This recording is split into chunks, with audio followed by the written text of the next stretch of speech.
Okay, so again, kung tayo sa example na to, napakita na natin, ang given equation is y equals square root of x minus 3. Pag kinuha natin yung dominant range niyan, pag ginrap kasi natin siya, dahil square root function siya, ganyan lagi yung itsura niya. Pero syempre, yes po. So, let me share my screen, sorry. Permission to record ha. Yes po, ano po yun? So, ito yung example natin kanina. So, ang equation kasi natin, class, is y equals square root of x minus 3. Kukunin natin yung domain range natin. So, when we graph, ito yung itsura niya. Pag ganun pa rin, kasi family naman to ng square root function eh. So, ang vertex niya, ang name ng point ng vertex is 3, 0. So, ibig sabihin, ang minimum value ng x natin ay 3 sa range is 0. Kasi 3, if x is 3, 3 minus 3, 0. Square root of 0, 0. So, yun siya. Kaya siya 3, 0. Kaya 3 ang minimum sa domain after positive infinity. Kasi going to the right yung arrow niyan ng graph. Sa range naman, ang minimum value is 0. 0 to positive infinity. Okay? So, dito naman sa module ay nag-solve siya. Kinuha niya yung loob, x minus 3, should be greater than or equal to 0. Kasi ang restriction po ng square root function ay bawal makakuha ng negative yung loob po. Hindi pwedeng mag-negative yung radicand. When you say radicand, yun yung nasa loob. Dito, yung x minus 3, dahil hindi pwedeng makakuha ng negative, ang ginamit niya ay greater than or equal to 0. 0, pwede naman. Okay, 0 pataas. So, when you solve it, x is greater than or equal. So, yun yung domain. For the function notation, we use f of x commonly kasi from the word function. Pwede rin naman yung uppercase na letter. So, this is how we denote function. F of x. Yan, g of x. Pwede rin naman yung uppercase. F of x. G of x. Commonly, ito, hindi nagamit. From the word function. So, f of x means f is the name of the function, x is the variable on the right side. Halimbawa, given dito, sa equation na to, f of x is equal to square root of x minus 3. F is the name of the function, x is the variable on the right side. Ano ba yung variable na nasa kanan? X. Yun yung ibig sabihin nun. F of x doesn't mean that you're going to multiply f by x. Kasi di ba sa algebra, ang 2 times x, meaning you multiply 2 by x. So it's 2x. Pero dito, hindi mo i-multiply si f sa x. Kasi this is the function notation. Ibig sabihin, yan yung symbol ng function. Ibig sabihin yan, ng f of x, f yun yung name ng function, x yun yung variable na nasa kanan. Okay, so ayan siya. The symbol f of x is read f of x or f at x or the value of f at x and represents the number in the range of the function wherein the range is the output that's paired with the domain value which is the input. So quotient again that the symbol f of x should never be read as f times x. The notation does not represent a product. It tells us that the function named f, pangalan ng function ay f, okay, has independent variable x. So, f of x is the value of the function at f at x, while 2 multiplied by x, that's 2x in algebraic multiplication. So, let's evaluate functions.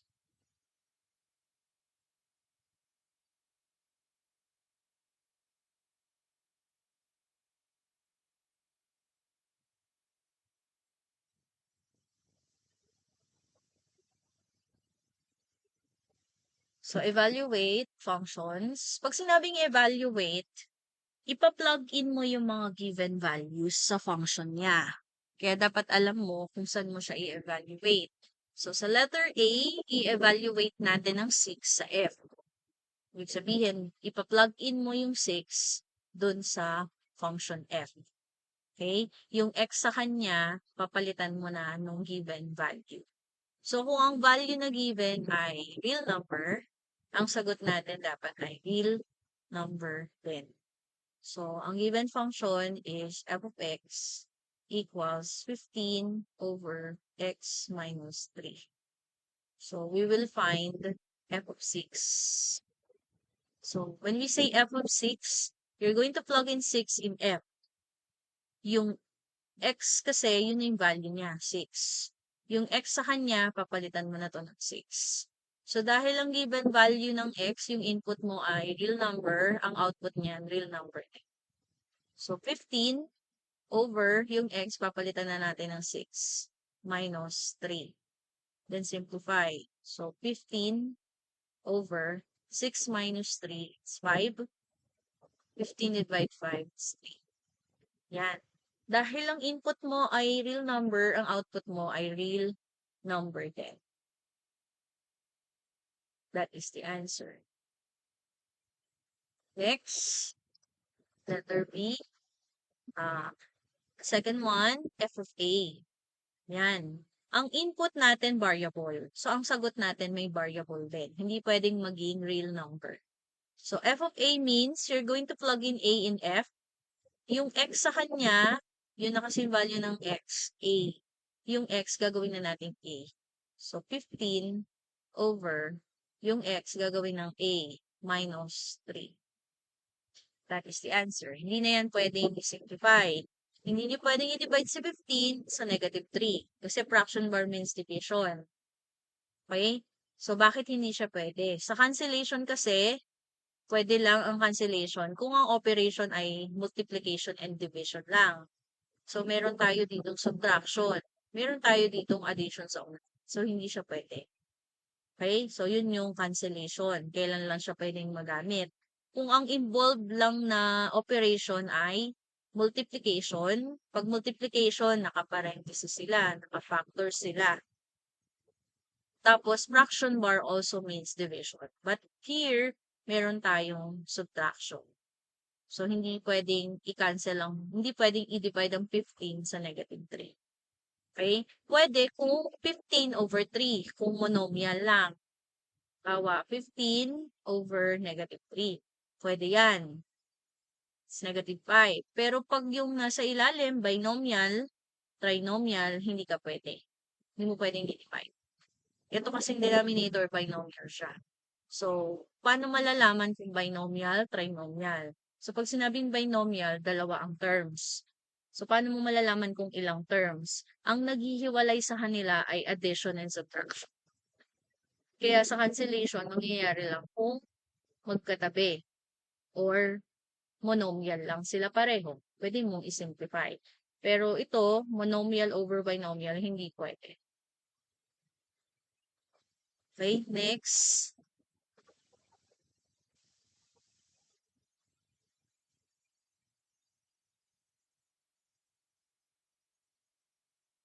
F of 6 plus A. So, pag ang input mo, pinagsama, may variable at the same time may constant. Ang sagot niyan, may constant at saka variable pa din. Hindi pwedeng real number. So, f of 6 plus A means you're going to plug in 6 plus A sa F. Yung x sa kanya, yan na yung value. 6 plus A, yan na yung ipapalit. So, 15 over yung x, ang value na niya ay 6 plus A minus 3. So, susundan mo lang yung form ng F. Then, simplify kung pwedeng i-simplify. So, 15 over 6, or di-unite natin yung variable. Ang constant kasi lagi nasa dulo. 6 minus 3 is 3. Pwede rin naman, class, magkabaliktad to. Kasi, since ang x, di ba, ang domain natin at range natin ay real numbers. Ba, itong x na yan, yung mga domain na yan, in reality, sila ay Yes po. Tumilo. Bala ba? Ma'am, yung sa Ano? first, ma'am, yung sa f of x, yung 6, yung sa panguna, ma'am. Ano po? Yung Ay, 6 yung... minus 3 po. Ay, yes, yes, yes, yes. O, diba? Nakita mo na nga. Thank you. So, 6 minus 3 is 3. Diba yung basic? 15 divided by 3, it's 5. Thank you. Okay na po. Na. Alright. So, dito sa denominator, pwedeng a plus 3 ay pareho lang sa 3 plus a. Anong reason yan? Commutative. Since, di ba, ang commutative ay operation, property sa real numbers, di ba ang domain natin ay, ang f of x and g of x can be part of real numbers. Ba, yun ang goal natin eh. Yung dominant range ay dapat part ng real number. So, applicable din tong properties ng real. So, pwedeng, yan, meron tayong commutative property sa addition. Kaya dito, pwedeng ang denominator, a plus 3, pareho lang yun sa 3 plus 3. Okay? So, that is the answer. It's just that lang, laging kasing ina-arrange yung terms. Diba? Laging nasa dulo yung constant. From highest power, papunta sa constant. Okay po?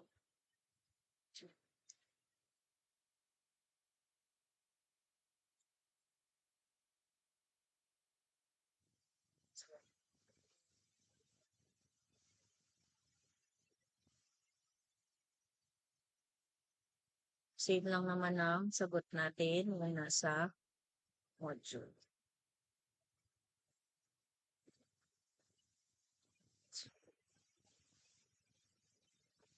Question so far.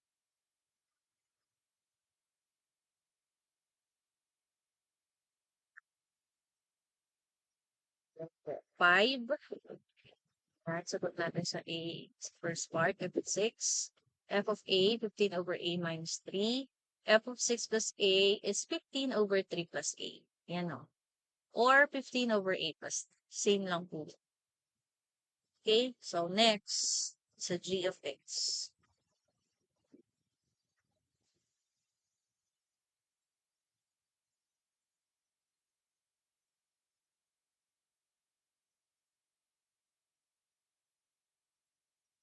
Letter B, we're going to find G of 7, G of H, and G of 7 plus H.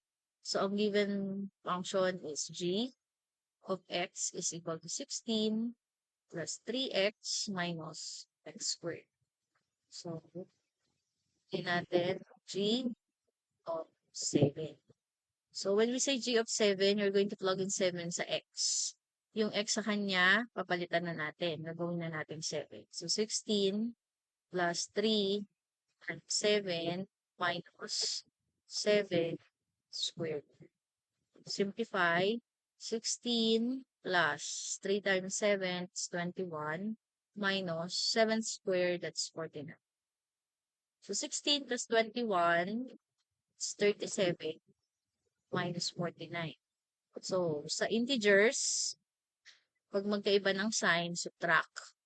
Tapos, kukopyahin natin yung sign ng bigger number. So, ang mas malaki sa kanila si 49. So, negative. So, 9 minus 7, 2. 4 minus 3, 1. So, negative 12. So, kung nahihirapan kayo dyan, allowed naman po ang calculator. Yun lang, huwag kayo masyadong aasa sa calculator. Kasi baka mamaya yun nga yung arithmetic. Iasa pa natin. 16 plus 21 minus 49 is negative 12. Or kahit i-type niyo yan, 16 plus 3 times 7. So, pwede niyo yan magawa kung ang input mo ay real number. Like G of 7. Ang input natin 7. 7 squared. The answer is negative 12. Okay, next. G of H. G, H. When we say G of H, you're going to plug in H in G. Yung X sa kanya, H na yung ipapalit natin. So, 16 plus 3. Yung X ang papalit natin, H minus X gagawin H squared. Simplify, 16 plus 3 times H, 3H minus H squared is H. Yan siya. So, bakit hindi na sila pwedeng i-simplify pa? Diba, ang sabi ay laging combine similar terms or like terms. Pag sinabing similar terms, paano ba malalaman kung similar terms? Pag pareho sila ng mga variable, pareho silang constant. So, dito, sa 16, wala namang ibang constant. Dito, wala naman na ang variable ay h. Dito, wala namang ibang terms na h squared ang variable. So, yan na siya. So, that's for G of H. Yun o. 16 plus 3h minus h squared. Next.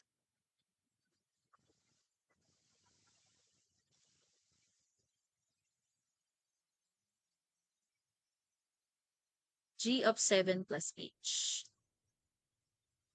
G of 7 plus h.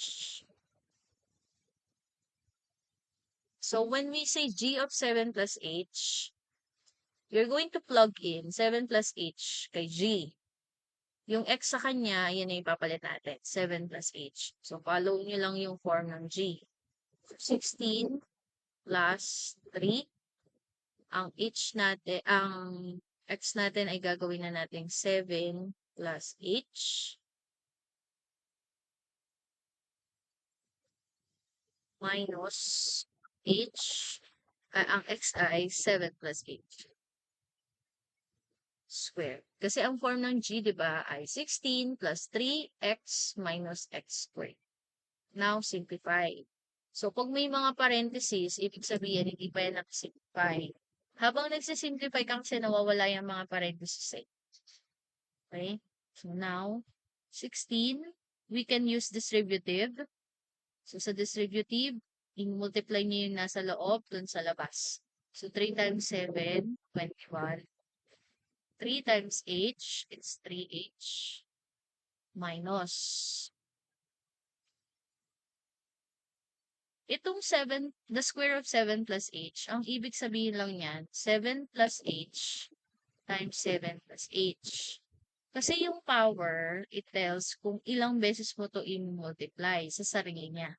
So, twice by itself. So, 16 plus 21, pwede na natin i-simplify, that's 37, plus 3h minus. So, dito, pwede tayong mag-FOIL method. Pwede rin naman tayo yung shortcut. Yung sa square of binomial. So, kung magpo-FOIL method ka, ibig sabihin ng FOIL method, first to first, outer, inner, outer to outer, inner, inner, last to last. So, first to first term, you multiply it. 7 times 7, 49. Outer, inner to outer, 7 times h, 7h. I is inner, h times 7, 7h. Last to last term, h times h, h squared. Pwede rin naman yung shortcut sa square of binomial.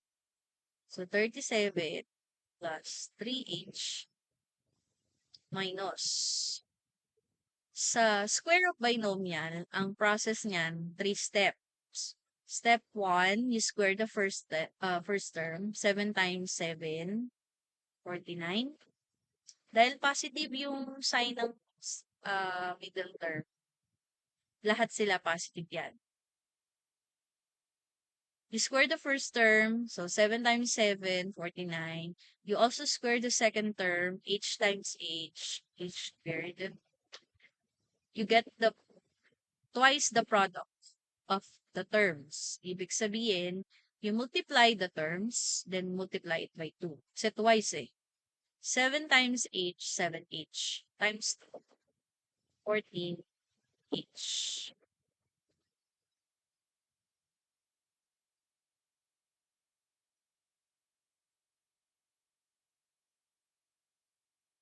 No, which is pareho lang pag nag-FOIL method ka. Kaso syempre yung FOIL method medyo matagal. 49, kopyahin lang, wala na kasing ibang constant. Ito pwedeng i-combine kasi pareho sila ng variable. Kopyahin nyo lang yung variable nila, then add. 7 plus 7, 14. So, 14h. Wala na rin ibang h squared, so just copy h squared. Pareho lang. Okay? You use square of binomial and FOIL method. Same lang yan. So, next, 37 plus 3h. Kapag may minus sa labas, automatic yan kasi inumultiply mo yung nasa parenthesis by negative 1. Eh, di ba, pag nagmumultiply ka ng positive by negative, ang sagot negative. Pag nagmultiply ka ng negative by negative, the answer is positive. Ang shortcut niyan, lahat ng positive magiging negative, lahat ng negative magiging positive. So, dahil lahat sila positive, edi lahat sila magiging negative.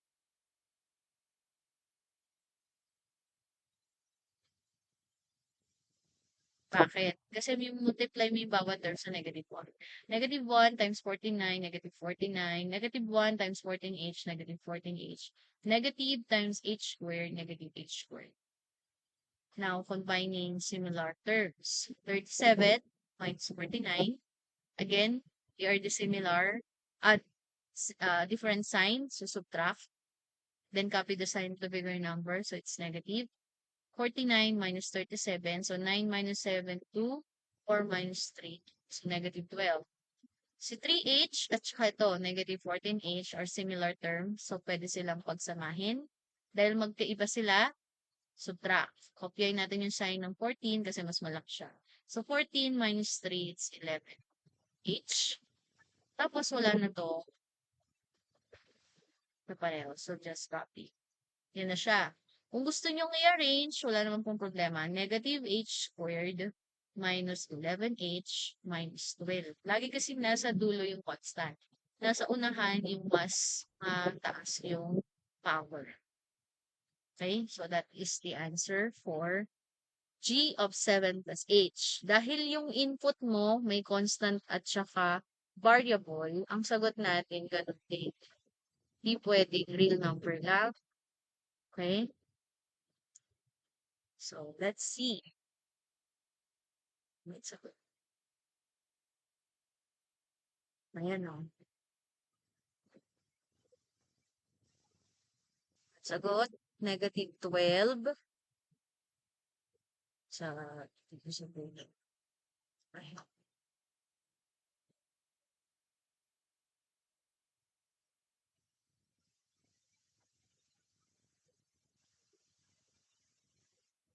So, ang g of 7 is negative 12.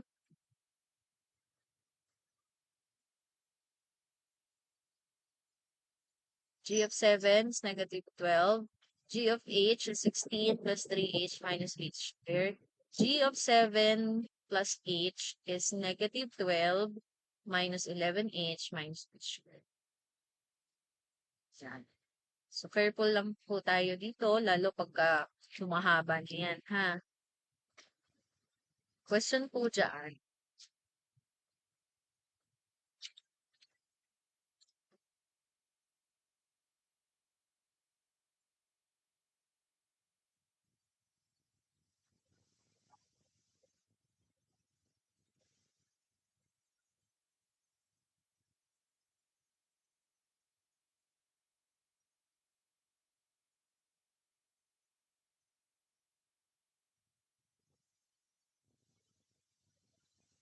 Okay.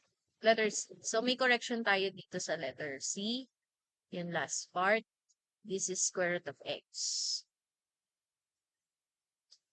Ngayon natin.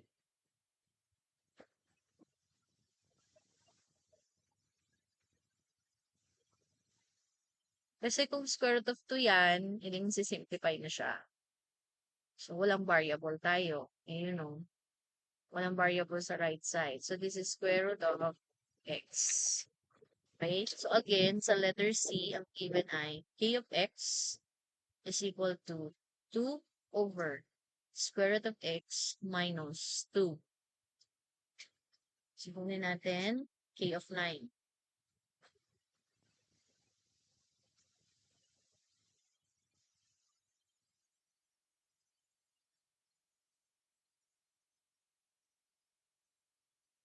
K of 9. So, when you say k of 9, you're going to plug in 9 sa k. Yung x sa kanya, 9 na ipapalit na. So, 2 over square root of. So, ang x, ang papalit natin, 9 minus 2. Simplify, dahil real number yan, dapat ang output natin real. 2 over square root of 9 is 3 minus 2. So, 2 over 3 minus 2 is 1. 2 divide 1 is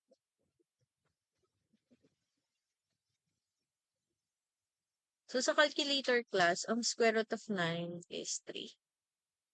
Ha?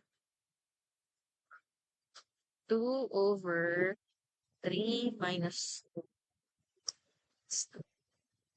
So, pag naka-encounter kayo ng equation, ito kasi expression lang to eh. Sa calculator, pag tinype mo yan, isa lang yung value na ilalagay niya. Ang output niya, yung positive root.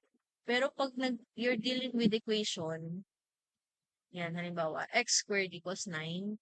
Dahil naka-square yan, ibig sabihin, yung value ng x na makukuha mo, yung roots, ay dalawa. So, di ba, yung power tells yung ilan yung pwedeng i-substitute doon na mag-i-equal sa 9 sa x. So, dito, kapag equation, dalawa yung value na pwede. So, you square root both sides para mawala yung square.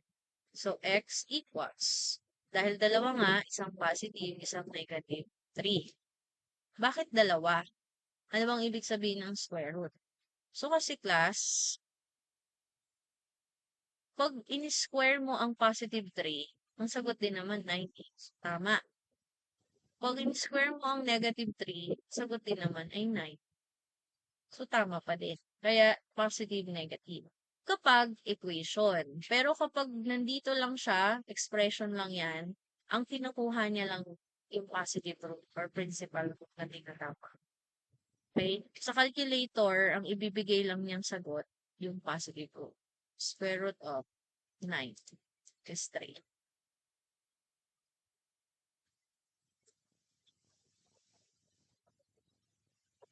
So, negative 3, squared natin, 9 pa rin naman. Kasi di ba yun yung idea ng square root? Kasi inverse sila ng power ng square. When you square negative 3, 9 pa rin. Okay, next. Itong 4k of A ay iba dito sa k 4a. Bakit? 4k of A. Pag sinabing 4k of A, si A, ipa-plug in mo kay K. Yung x sa kanya, gagawin mo ng A. Diba? Tapos, pag kinuha mo na yung k of A, i-multiply mo siya sa 4. Yun yung 4k of A. Pero pag k of 4a, si 4a, ipa-plug in mo kay k. Yung x sa kanya, ipapalit mo 4k. So, kunin muna natin to. So, pakita natin na magkaiba sila. 4k of A, so 4. K of A means you plug in A sa K. Yung x sa kanya, gagawin na natin A. Minus. So, ang kailangan nyo dito, dahil meron tayong whole number tsaka fraction, you have to review yung sa fraction po. Paano mag-multiply, paano mag-divide, paano mag-add and subtract. Sa fraction, sa operations,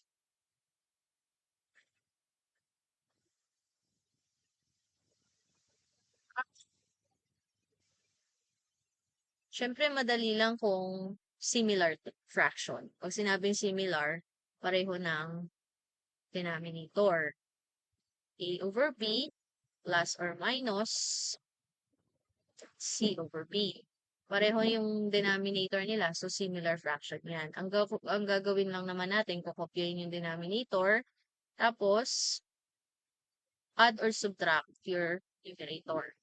Pero commonly, syempre, hindi naman pareho yan, dissimilar. So ito, pwede nyo i-apply to sa pag naka-encounter kayo ng naka-fraction form. So, paano pag hindi sila pareho? A over B. Sige, pakita lang muna natin to. 1/2 plus 3/2. The answer is, dahil similar, copy ng ilalim, 1 plus 3 is 4. 4 divided by 2 is 2.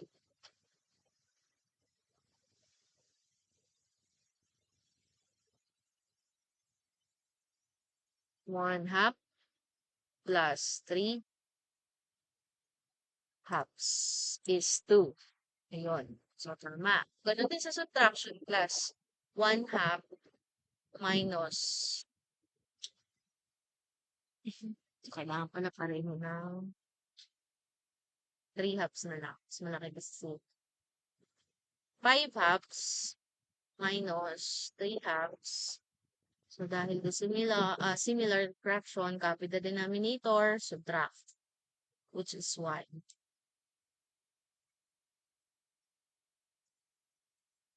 Five halves minus halves. The answer is 1. So, tama. Pero in reality, hindi naman yan laging ganyan, similar. So, paano pag dissimilar fraction? Like A over B plus or minus C over D. So, pareho yung process, whether addition or subtraction. So, ang shortcut, pwede kang mag-list, kunin mo yung least common denominator. Kaso maraming nahihirapan sa least common denominator. So, ang gagawin na lang natin, itong shortcut. I-cross multiply, 8 times D, 80, plus or minus C times B, it's BC, over yung denominator mo, i-multiply mo sa another denominator, TD. Next is multiplication. A over B times C over D. So, multiplication, pwede kang mag-cancellation kasi monomial lang yun pareho. So, pag factor sila, pwede ka munang mag-cancellation. Sa cancellation, pwede mo i-check taas, baba kung may common. Tapos, ika-cancel mo. Pwede rin naman pa-cross. Pero hindi pwedeng i-cancel yung magkatapat. So, magkaiba ang A at D, so walang mga-cancel. Magkaiba ang A at B, magkaiba ang BC, magkaiba ang C at D. So, wala na mga-cancel. So, sa multiplication of fraction, ginagawa lang natin, numerator by numerator, so BC, over denominator per denominator. So, B times D, BD. Pag nag-multiply ka ng whole number, like A times C over D, ang i-multiply mo lang itong nasa taas, doon sa whole number. A times C, AC, over D. Bakit? Ang A kasi ay kapareho lang sa A over 1. So, pag in-apply natin to, A times C, AC, over 1 times D, D. So, parang katulad yan dito sa given. Whole number, tas may fraction. Ang operation, multiplication. So, ang technique, i-multiply mo na lang yung whole dun sa numerator. So, 4 times 2, 8. Over, kopyahin lang yung denominator, square root of A minus. That is the answer.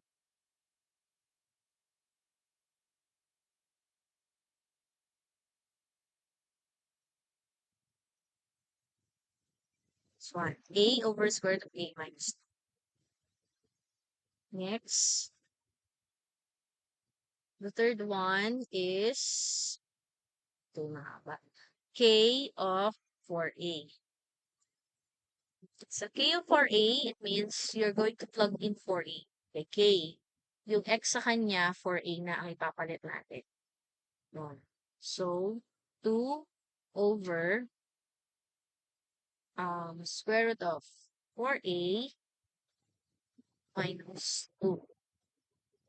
So, kapag ganyan, dahil meron dyang numerical, which is square root of 2, may coefficient pa, pwede pa yan i-simplify class. Pero yung variable, syempre hindi.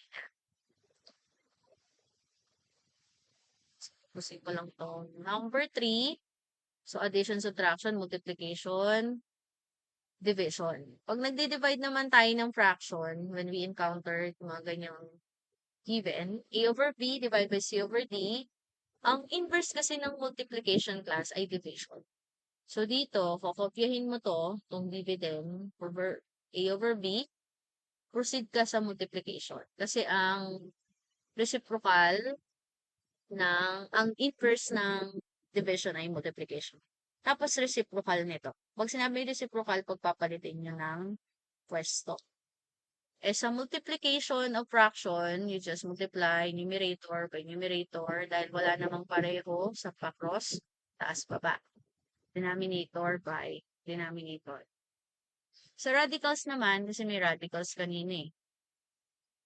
Ito yung mga kailangang i-review. Sa radicals,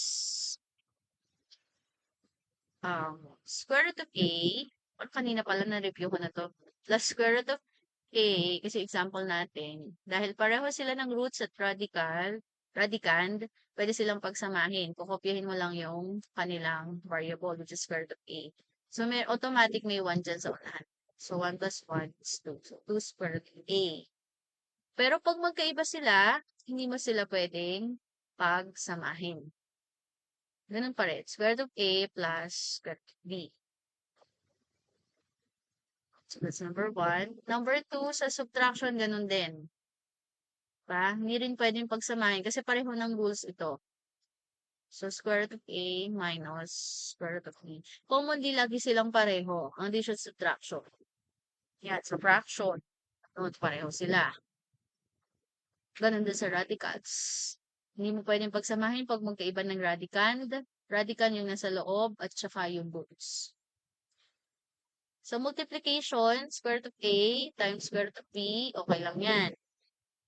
Basta pareho sila ng roots. Pagsamahin mo sa square root, tapos you multiply yung radicand. Radicand to radical. So, square root of AB. So, square root of A times square root of A, pag pareho naman sila ng roots at radicand, sagot ay A.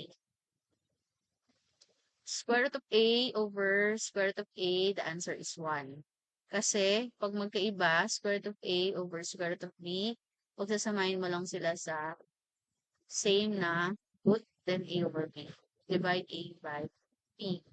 So, dito, sa given, yung square root of 4A na yan, pwede natin gamitin yung sa property niya, yung radicals.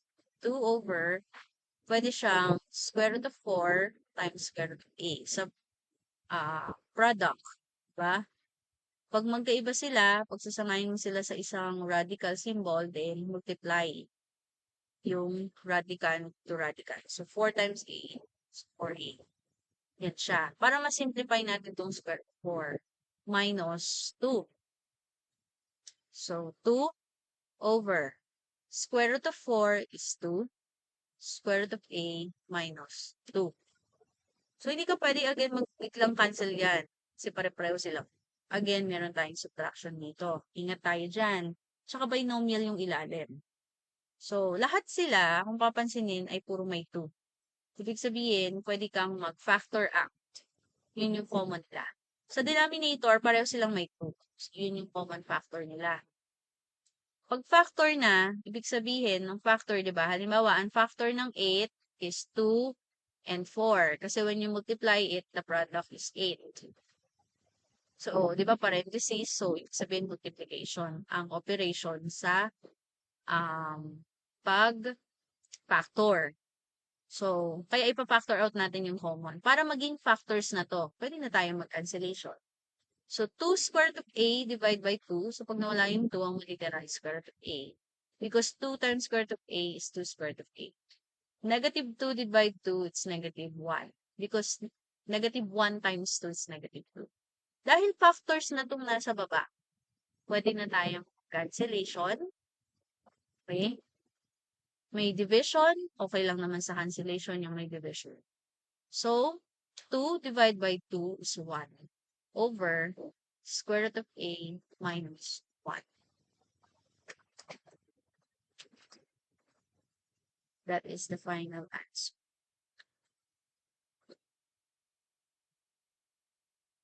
There we go.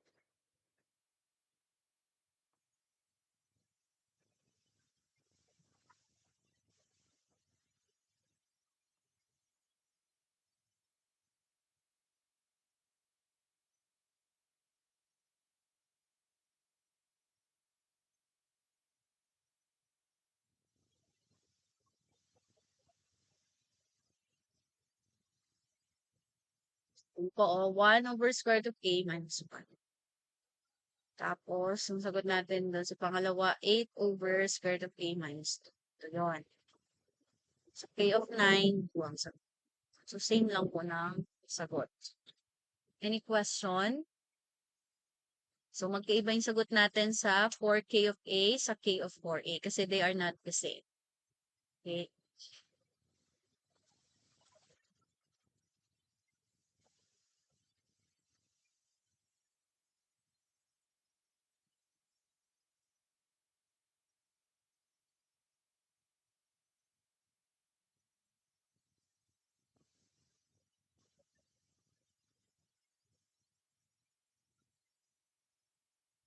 Ito.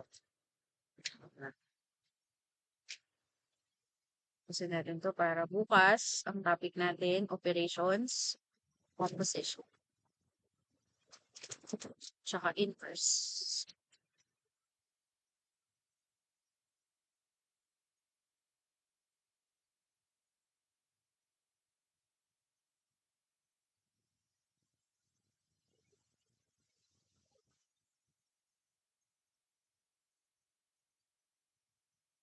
So, evaluating and simplifying a difference quotient.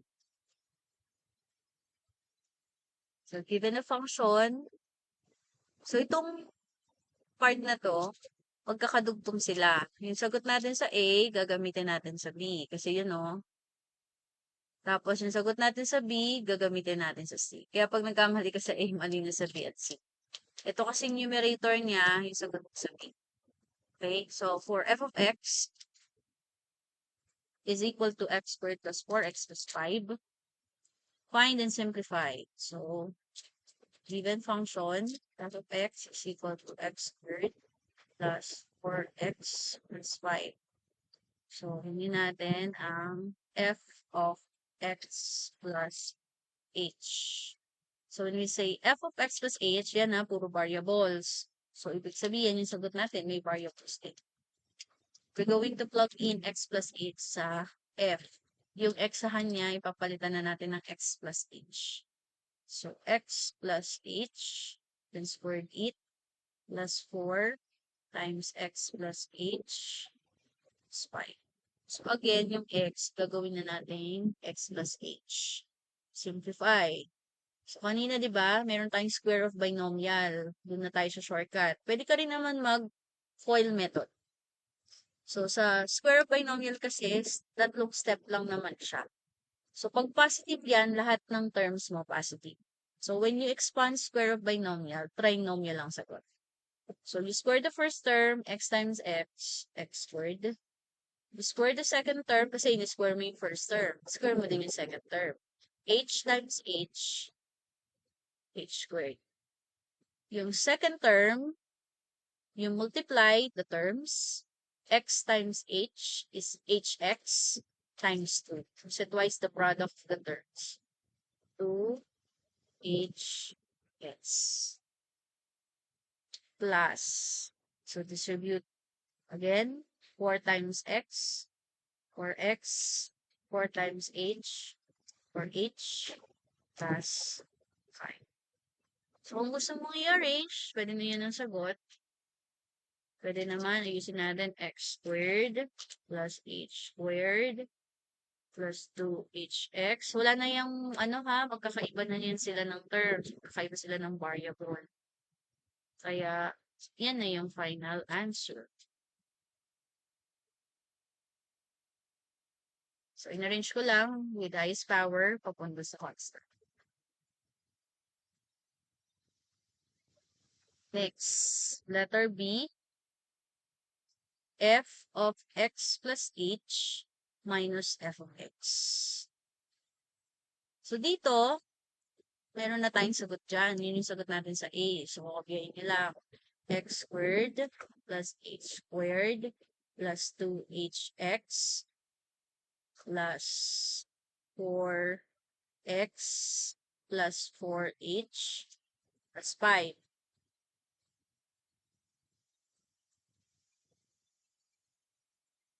Minus f of x. Ang f of x natin, ito yun. Equal dyan. So, minus x squared plus 4x plus 5.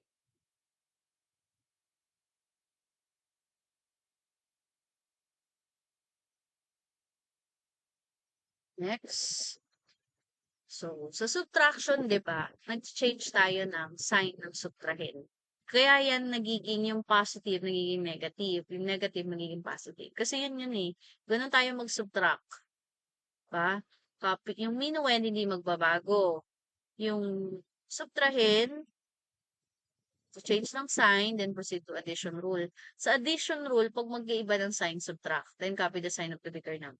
So, ang shortcut kasi niyan, lahat ng naka-parenthesis, nasa loob ng parenthesis, iibahin mo yung sign. So, again, copy x squared plus h squared plus 2hx plus 4x plus 4h plus 5. So, change the sign na lang. Kasi nga, change the sign to subtrahin. Yung positive, magiging negative. Yung positive, magiging negative. Yung positive, magiging negative. Then, combining similar terms. Pag sinabing similar terms, pareho sila ng variable. Ito, pareho, x squared, negative x squared. Kaso, x squared minus x squared, that's 0.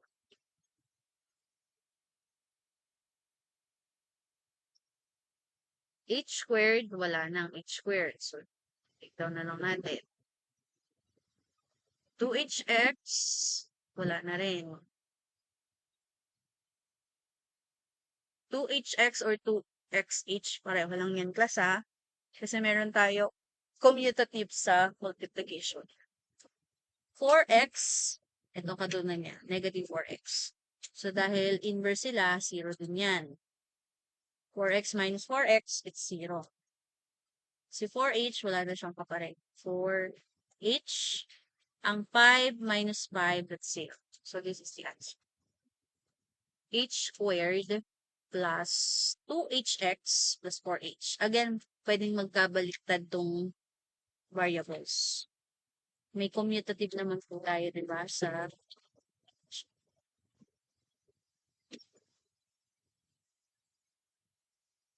next, yung letter C. So, meron na tayong sagot sa numerator. Sagot natin sa P.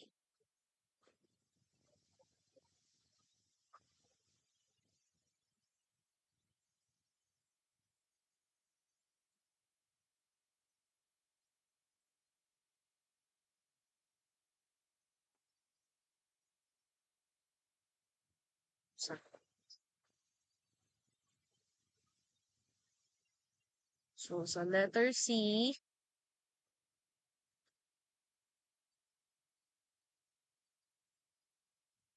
letter C is f of x plus h minus fx over h, where h should not be equal to 0.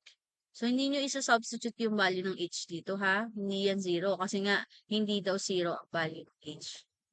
So, simplify lang natin. Susundan nyo lang po ito. So, again, copy the given. Yung hanapin natin. Sinasabi lang niya, bawal mag-0 yung denominator. Kasi pag nag-0 yung denominator, mag-undefined na siya. A over 0 is f. So f of x plus h minus f of x over h. So itong numerator, again, yun yung sagot natin sa b. H squared plus 2hx plus 4h over h. Now, simplify. Siyempre, hindi naman tayo pwedeng basta-basta mag-cancel na lang kasi may addition. Okay, so, yung bawat term sa numerator, lahat sila may h. So, ilalabas niyo yun. Factor out h. Factor out the common term, which is h. H squared divide h, that's h. Because h times h is h squared. Diba? Yung sa laws of exponent, pareho ng base, copy the base, and add the exponent. So, dito naman, kapag sa division, sa quotient rule, copy the base and subtract. Kaya magkakaroon tayo ng m minus a. 2 minus 1, 1 na lang to. So, dahil reciprocal inverse naman ng division ang multiplication, i-multiply nyo to. Dapat h times h. Plus, pag tinanggal yung h, 2x na lang.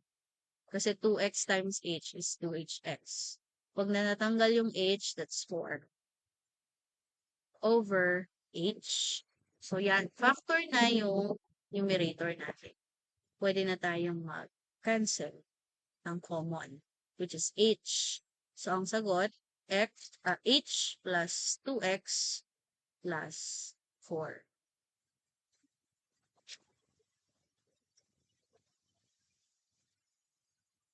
H plus 2x plus 4. Okay lang yan, huwag kakabali-baliktad. Basta hindi sobra yung sagot, hindi kulang yung sagot, pareho lang yung sign. Okay, so, are we clear?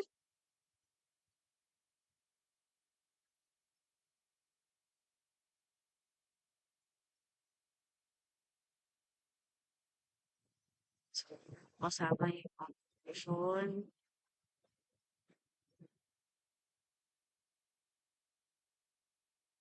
Ayan, so tapos na tayo dito kanina, 'di ba? Library of Elementary Graphs. Kinuha natin yung dominant range. Hindi na po ito kasama. Selecting graphs, hindi yung kasama. Quadratic, yan.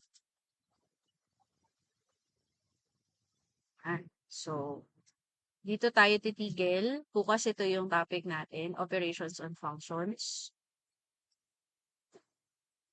Baka pagod na kayo. So, dito na muna po tayong mag-stop sa operations on functions. Ang topic natin bukas, operations on functions, composite, function, inverse.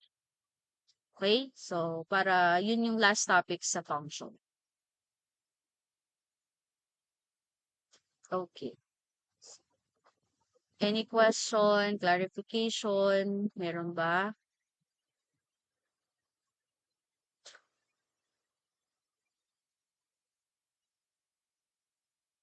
Meron po ba tayong